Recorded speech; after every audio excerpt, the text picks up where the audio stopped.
प्रकृति का कितना सुंदर अद्भुत नजारा।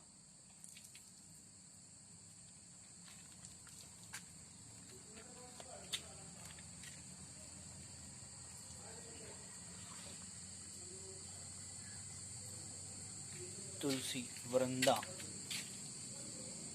वरंदा माँ, जो कि तुलसी माता के नाम से जानी जाती है। कक्षा द्वादश के विद्यार्थियों की ये लास्ट वीडियो इस चैप्टर की रह रही है, जो कि पेज नंबर 36 पर स्टार्ट होती है। और हमारा आज का टॉपिक है फास्फोरस ट्राईहैलाइड। फास्फोरस ट्राईहैलाइड हम पढ़ने जा रहे हैं, जिसका फॉर्मूला होता है PCl3। P से फास्फोरस, 3 से ट्राई और Cl से क्लोराइड, यानी कि फास्फोरस ट्राई क्लोराइड। इसको बनाने की विधि हम लोग पढ़ेंगे, कैसे पढ़ेंगे, क्या करना होगा, ये सब चीज़ें देखनी होंगी। कि प्रयोगशाला में इसे सफ़ेद फास्फोरस पर शुष्क क्लोरीन, ये Cl3 नहीं लगाना है, खाली शुष्क क्लोरीन की क्रिया द्वारा PCl3 बनाया जाता है। प्राप्त PCl3 को आसवन द्वारा शुद्ध अवस्था में प्राप्त कर लिया जाता है। शुद्ध और शुष्क अवस्था में प्राप्त कर लिया जाता है।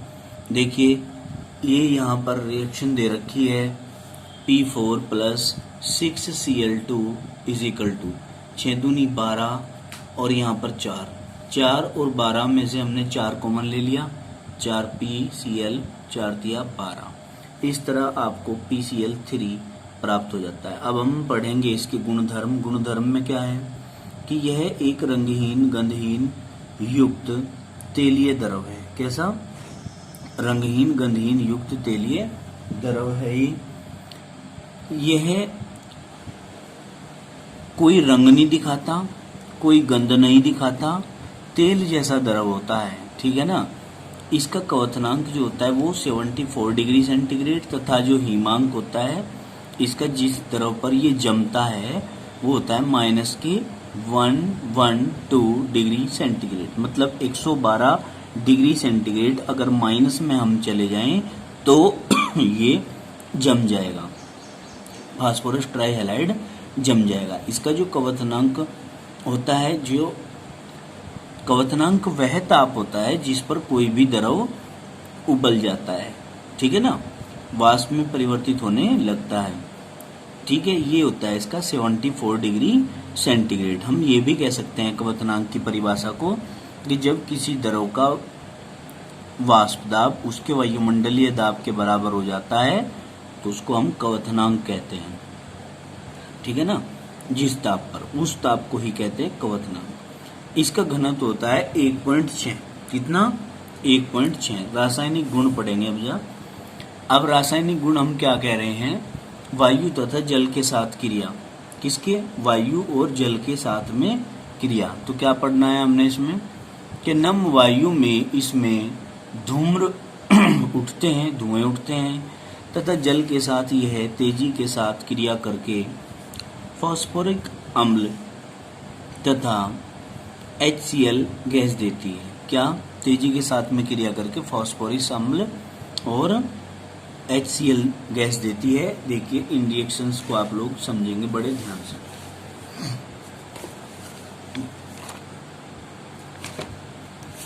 कैसे करना है ये जरा ध्यान से देखिए। आपने कहा वायु तथा जल के साथ क्रिया। वायु में भी जो नमी होगी ना, उसके साथ ये क्रिया करेगा, तो हम कहेंगे PCl3 + 3HOH मतलब H2O। अब देखो क्या होगा, 3 हाइड्रोजन के 3 क्लोरीन के साथ क्रिया कर लेते हैं। यहाँ से इस प्रकार हम लिखेंगे 3HCl + हाइड्रोजन के 3 अभी भी हैं हमारे पास, ये यहाँ आ गए, H3P आ गया, ऑक्सीजन के 3 हैं, O3 आ गया। इस तरह हम H3PO3 यहाँ लिख सकते हैं। फिर दूसरा क्या है? दूसरी रिएक्शन है हाइड्रोक्सी यौगिकों के साथ क्रिया।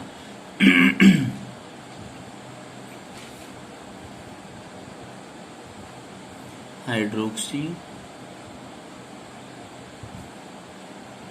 यौगिकों के साथ क्रिया।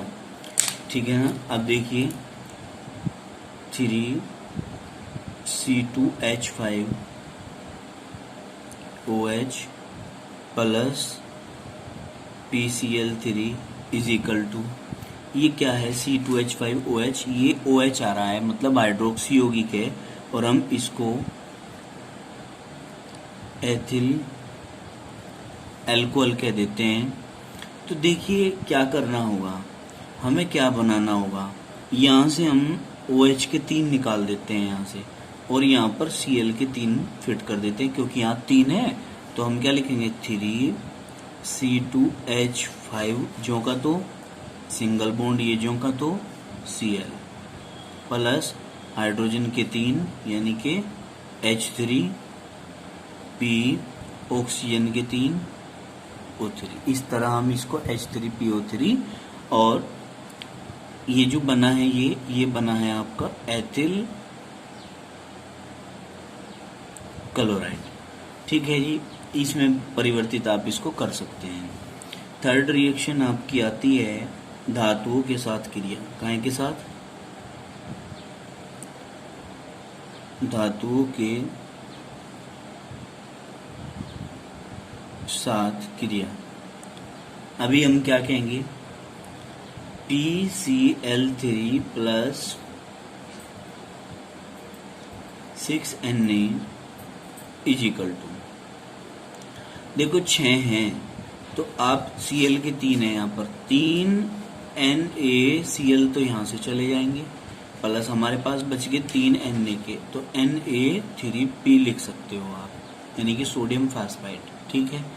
इसके बाद आता है आप लोगों के पास क्या, अपचायक गुण। क्या आता है भाई? अपचायक गुण। अपचायक गुण किसके पढ़ रहे हो? PCl3 के पढ़ रहे हैं हम। तो सबसे पहले PCl3 प्लस SO2Cl2 के साथ रिएक्शन कराते हैं, यानी कि इसको बोलते हैं थायोनिल क्लोराइड। थायोनिल क्लोराइड, इसके साथ में रिएक्शन कराते हैं तो क्या होगा, यहाँ से 2 क्लोरीन निकाल लो और इसको दे दो, तो क्या बन जाएगा PCl5 प्लस SO2, ये बन जाएगा। बताइए इतनी बात समझ में आई क्या?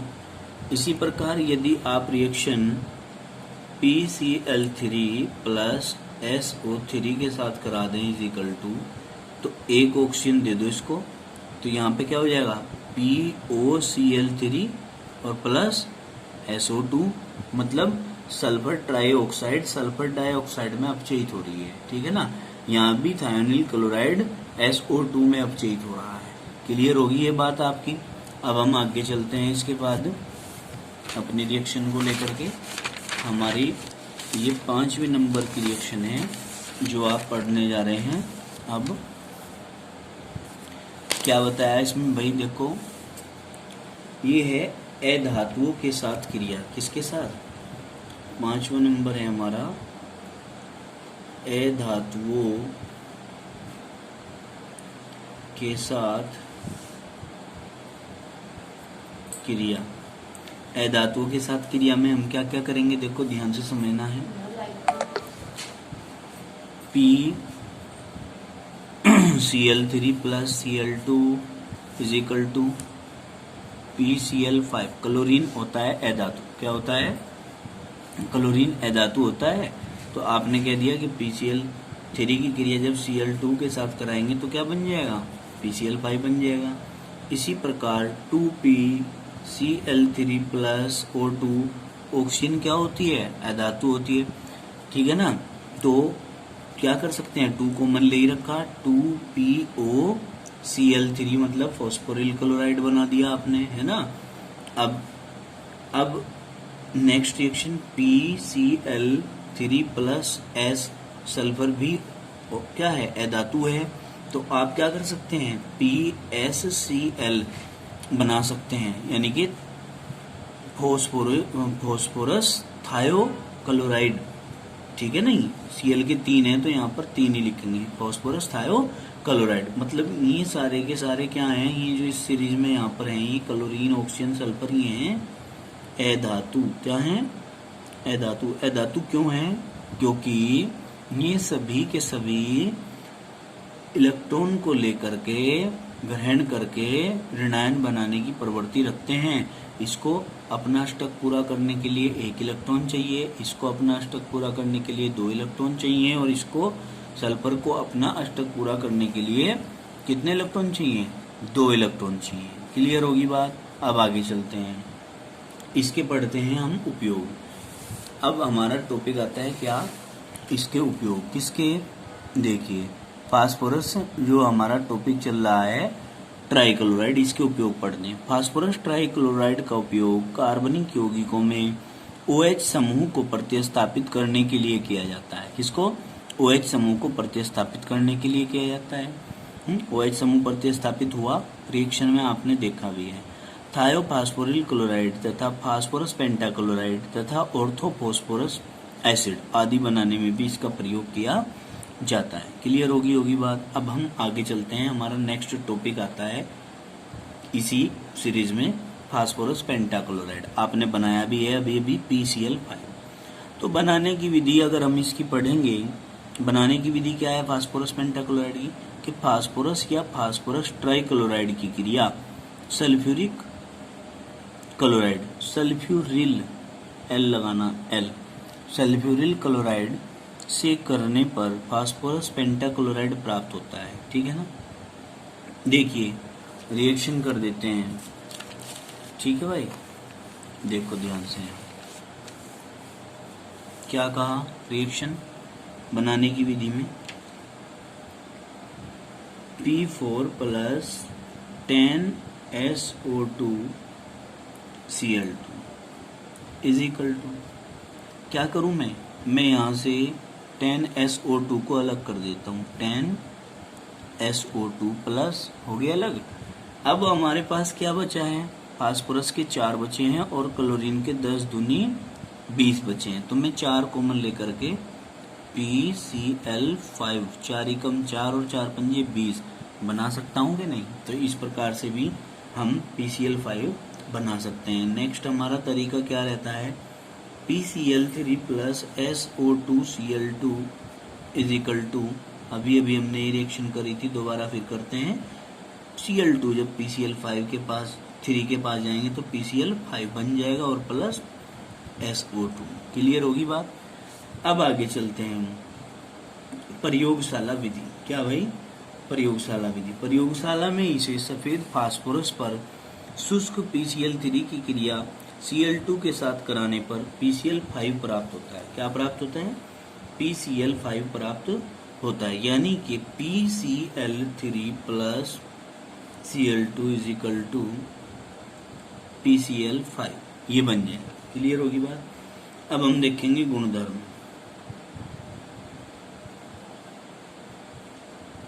क्या देखेंगे? गुणधर्म। गुणधर्म क्या क्या पढ़ना है इसमें? गुणधर्म में PCl5 के देखिए भाई, शुद्ध PCl3 रंगहीन तीक्ष्ण गंधयुक्त क्रिस्टलीय ठोस है। कैसा? शुद्ध PCl3 रंगहीन तीक्ष्ण गंधयुक्त क्रिस्टलीय ठोस है। ठीक है। सामान्य शुद्धता का PCl5 हल्का हरा पीला होता है। गर्म करने पर 173 डिग्री केल्विन, 173 केल्विन से नीचे अगर हम इसे गर्म करते हैं तो ये ऊर्ध्वापातित हो जाता है। ठीक है ना? जबकि उच्च ताप व दाब पर यह पिघल जाता है। भाई अगर हाई टेम्परेचर कर दिया तो ये पिघल जाएगा। हाई प्रेशर कर दिया और हाई टेम्परेचर कर दिया तो क्या हो जाएगा? पिघल जाएगा। और यदि 173 केल्विन से नीचे के ताप पे हम इसे गर्म करेंगे तो ये ऊर्ध्वापातित हो जाएगा, मतलब बिना द्रव में बदले वाष्प में बदल जाएगा। ठीक है। वियोजन, नेक्स्ट पॉइंट आता है वियोजन। उष्मीय रूप में PCl3 की अपेक्षा PCl5 यहाँ करना है कम अस्थायी है। यह गर्म करने पर ऊर्ध्वापातित हो जाता है। क्या हो जाता है? ऊर्ध्वापातित हो जाता है। PCl5 5 इज इक्वल टू तोड़ दिया 2 Cl इधर आ गए, 3 Cl के यहाँ रह गए, यानी कि PCl3 आपका इस प्रकार से प्राप्त हो जाता है। नेक्स्ट हम आगे चलते हैं, किसके साथ क्रिया, कि जल के साथ क्रिया। अब जल के साथ क्रिया कराते हैं हम इसकी, कैसे भाई, देखिए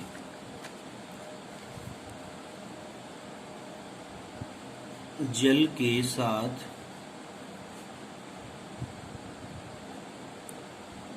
अभिक्रिया क्या करेंगे, PCl5 plus H2O is equal to क्या होगा, 2 हाइड्रोजन 2 क्लोरीन के साथ निकालो, 2HCl निकल गए, यहाँ PCl3 और एक ऑक्सीजन रह गया है, तो हम क्या लिख सकते हैं, POCl3 लिख सकते हैं।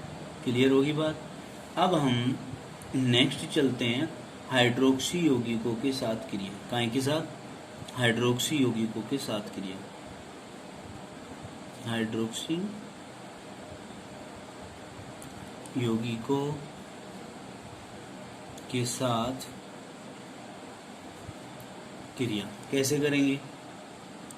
इसने कहा कि OH समूह Cl समूह से विस्थापित हो जाएगा, यानी कि जैसे कि यहाँ हमने पिछली बार भी रिएक्शन करी थी C2H5OH या फिर CH3COOH, इन दोनों में ही OH समूह आ रहे हैं, प्लस क्या PCl5 plus PCl5 is equal to क्या करेंगे भाई भाई एक हाइड्रोजन एक Cl के साथ निकल गया, ये निकल गया एक HCl। अब एक Cl आपने क्या किया, यहाँ से निकाल के इसको दे दिया एक Cl, तो क्या बचा हमारा C2H5 single bond Cl plus, अब ये जो ऑक्सीजन है ये इसके पास आ गया, यहाँ देखो क्या बच रहा था, यहाँ से 2 Cl चले गए भाई, एक Cl तो ये हाइड्रोजन के साथ चला गया, एक Cl आपने इसको दे दिया, 2 चले गए, PCl3 बचा और ऑक्सीजन बचा, तो हम यहाँ पर POCl3 लिख देते हैं। अब इसी प्रकार यहाँ पर रिएक्शन आती है, यहाँ हमने क्या करना है, इसको ऐसे ही यहाँ से डिवाइड करते हैं, ये कर दिया हमने डिवाइडेशन, Cl के यहाँ पर 5 हैं, एक Cl इसको दे दिया, एक Cl इसको दे दिया, तो क्या क्या बचता है, HCl plus CH3COCl plus acetyl chloride बन गया है, और यहाँ पर PCl3 और एक ऑक्सीजन, ये इसके पास चला गया, क्या बचेगा हमारे पास, POCl3। बताइए इतनी बात समझ में आई क्या, ठीक है। तो अब इसी प्रकार इसका नाम क्या है, इसका नाम एथिल क्लोराइड है, इसका नाम है एसिटिल क्लोराइड,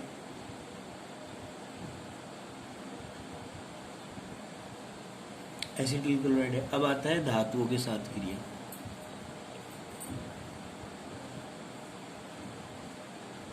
धातुओं के साथ क्रिया क्या करेंगे हम, PCl5 plus 2Cu is equal to 2 Cu के हैं और 2 ही Cl के ले लो, यहाँ से क्या करेंगे 2CuCl प्लस, अब हमारे पास क्या बचता है, PCl3 नहीं बच गया क्या, PCl3 क्योंकि 2 Cl चले गए इसमें से।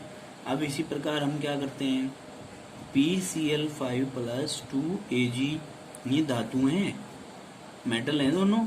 अब इसी प्रकार हम क्या कर सकते हैं, 2AgCl प्लस, यहाँ पे क्या बचा PCl3, इस प्रकार से रिएक्शन कर देते हैं। ये सिंपल रिएक्शंस हैं, कोई ज़्यादा हार्ड नहीं है, इजीली हैं रिएक्शन, सारी आसानी से समझ आ जाएंगे एक बार करेंगे तो। और जो मैंने वीडियो में आप लोगों को रिएक्शन खुद कर करके मैं दिखा रहा हूँ, इसका भी लाभ नहीं उठा पाएंगे तो बड़ा दुख की बात होगी। आप लोग खूब मेहनत करें और इन रिएक्शंस को जैसे मैं कर करके दिखा रहा हूँ एक एक रिएक्शन को, ऐसे ही आप लोग भी करें, ठीक है। तो इसके उपयोग पढ़ लीजिए आप लोग। उपयोग क्या है, इसका उपयोग कार्बनिक यौगिक जैसे क्या एथिल क्लोराइड और एसिटिल क्लोराइड बनाने में किया जाता है। इन दोनों को ध्यान कर लेना कि एथिल क्लोराइड या फिर एसिटिल क्लोराइड बनाने में इसका उपयोग किया जाता है। और ये आपका टॉपिक कंप्लीट हो गया है, ठीक है। आज थोड़ा तबीयत ढीली है आवाज से भी पता चल रहा होगा, परंतु विश्वास में कमी नहीं, विश्वास पूर्ण है आप लोगों पर भी, ठीक है ना। आप लोग भी खूब मेहनत करके अपना कार्य करें सभी बच्चे लोग। धन्यवाद।